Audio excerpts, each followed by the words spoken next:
Hello friends, and welcome back to my weird little YouTube channel. So today's video is going to be the first video in a new series that I wanted to start, and that series is called Name Reclaimed Identified Does. Now I wanted to start this series because there's been a lot of progress in DNA testing and forensic science, and a lot of these very old Jane and John Doe cases are getting progress and people are getting identified, and I just think that's really amazing. And even though some of these cases are still not solved per se, we are very much a huge step forward, and I feel like this would kind of also, it's interesting, it's amazing to see how far we've come, and it's also a little bit of hope and positivity on this channel because my other series are not very positive besides the makeup and lifestyle stuff, so I thought this series would be very good for that. Now, I had a different case research that I actually wanted to start the series off with, but then just like last week something major happened in a very well-known case, a case that I've heard of so many times, and I did the research as fast as I could to get this video out because it is so recent, and that is the orange socks case. Now onto the orange socks case. An unidentified female between the age of 15 and 30 years was found nude besides a pair of orange socks that the victim was wearing, which obviously led to the very well-known nickname of this case. The body had been found face down in a culvert on Interstate 35 after the body had been dragged to and thrown over a guardrail. She had been sexually assaulted and strangled, which was found due to the large amount of bruising around the neck area. There were also other bruises on the body which came from the drop of from the overpass and after she had been dragged through a patch of grass, and there were also bloodstains found at the scene. The murder was believed to have taken place on October 31st, 1979, and the victim had only died hours before she was found. There were also multiple other murders around the time along the same interstate, suspected probably due to hitchhiking still being very popular in the 70s, and it is also suspected that some of these murders might be connected. Besides the orange socks, there was also an abalone mother-of-pearl ring found on the victim. She also had apparently uniquely shaped earlobes and longer than average toes. And she had 10-inch brown hair, like 10-inch long brown hair with a reddish tint to it, hazel eyes. She was about 5'8", which would be 173 meters, and between 140 to 160 pounds, which would be between 64 and 73 kilograms. The victim also apparently never had broken a bone in her life. She had 2 teeth missing, but the rest of her teeth were very well maintained. At the time she was found, it was believed that she might have been a transient or a runaway, because there were multiple things found that made police believe that. There was a box of matches found that belonged to a Oklahoma hotel. She had multiple insect bites on her body. She had very long nails. She had unshaven legs, and there was also a towel found at the scene which was believed to have been a makeshift sanitary pad. She also had salpingitis due to untreated gonorrhea. Okay. In 2001, a photograph of a missing woman surfaced, which led a lot of people to believe that this might be John Doe because the woman resembled her a lot, though the DNA did not match. There was also a tip called in apparently that somebody thought the Jane Doe might have been a woman that vanished along with her abusive boyfriend in the 1970s, and for a while it was believed that the Jane Doe might be Martha Morrison, but Martha was also ruled out because she was identified in 2015 as a Washington Jane Doe that had been found the same year that Martha had vanished. There were also a lot of other women ruled out.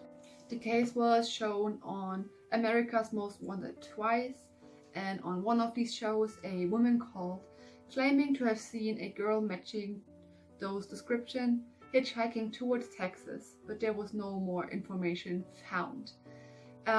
From some of the info I found and videos I've seen about this case, which were a lot, I think I remember hearing that police were really trying to find this caller, like this woman that called and wanted her to make contact with them again, but she didn't, as far as I know. Then serial killer Henry Lee Lucas confessed to Orange Sock's murder and was sentenced to death. But later it was found that the police officers in the area working with Lucas let him view crime scene photos, which obviously made everything that he told police that could have been evidence that he was at the scene not very believable. I mean, he saw the pictures of it, so obviously he would know. It was believed that these officers did that to gain recognition for solving a cold case. Henry Lee Lucas' sentence was commuted to life. He also confessed to about over 3,000 murders. He was a compulsive liar.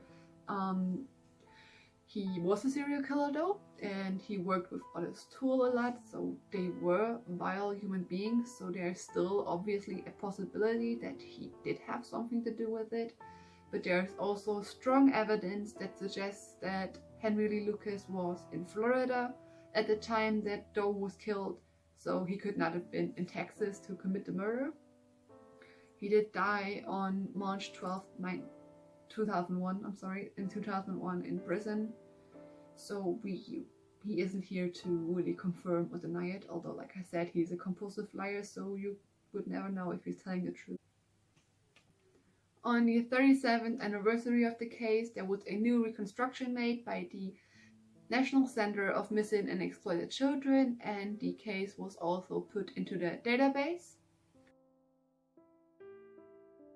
In May 2018, the police were trying to examine the ring again that they found. They were also trying to find out where the orange socks were manufactured that were found with the victim.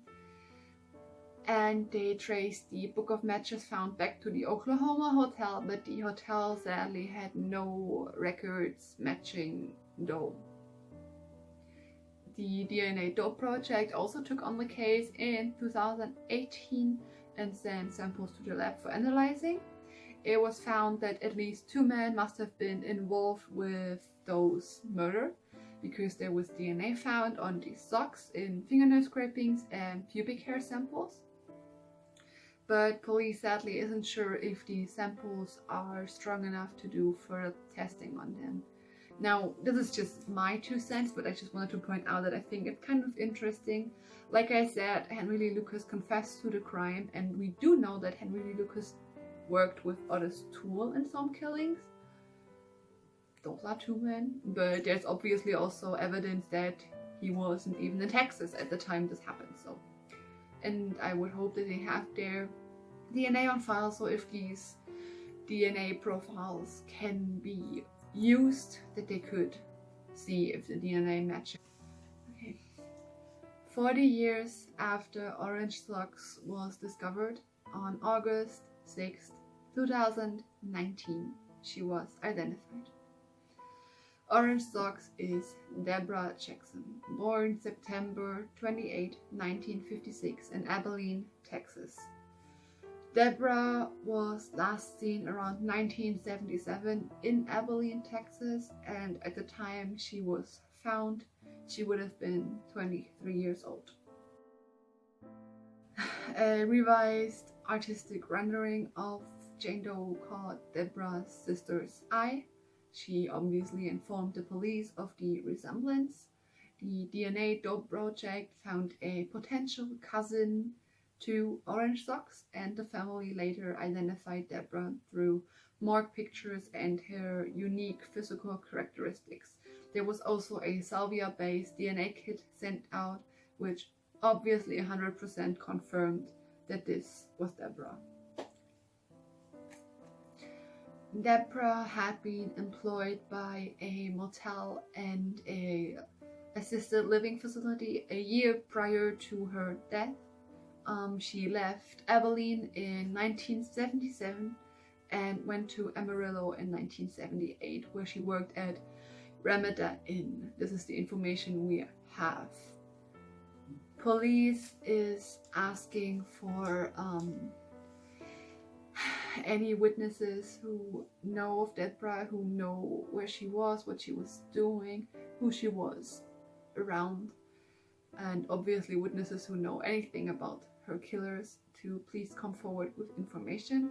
They're hoping that after 40 years, for example, relationships between people have changed, or somebody has a very guilty conscience. We're so close, and I obviously hope that we can also solve her murder, but she has her name back after 40 years. That's crazy to me. And I remember when the news broke, I was at work when I first heard of it, and I was shocked. It was like adrenaline, and I'm happy that her family knows what happened and that Debra has her name back finally. I'm amazed at how far we've come with forensic science and DNA, how many of these cases are getting solved or progressed. Like, that's why I want to start a series. There are so many cases that have been unsolved, or so many cases of people who have been unidentified for 40 years, for 20 years, for 17 years, for 10 years, and there's so much progress made. And like police always says, once we know who the person is, we're so much closer to the killer. There's also the Bell in the Well case. She was just recently identified. If you want me to do a video on that, let me know. I probably will. It's amazing. It really is. And it gives me hope. And I also hope that all of these perpetrators see that, and that they're scared, that they're sweating, because they see that it's getting harder and harder, and we're getting closer and closer to you every day. This is very emotional for me. I don't know, I just think to be alive while this is happening is amazing. And I'm obviously sorry for the loss for the family, but I'm glad that they have closure now, and that Debra can be mourned properly and has her name back. If you have any information about this case, no matter how small you think it is, please call the Williams County Police Department at 1-512-943-1300, or you can obviously go the way of Crime Stoppers, where you can be anonymous. If that's what you want to do, just please, if you have any information, go forward, and we hopefully can also crack who did this terrible act. Anyway, that's it from me today. Thank you for watching. Bye.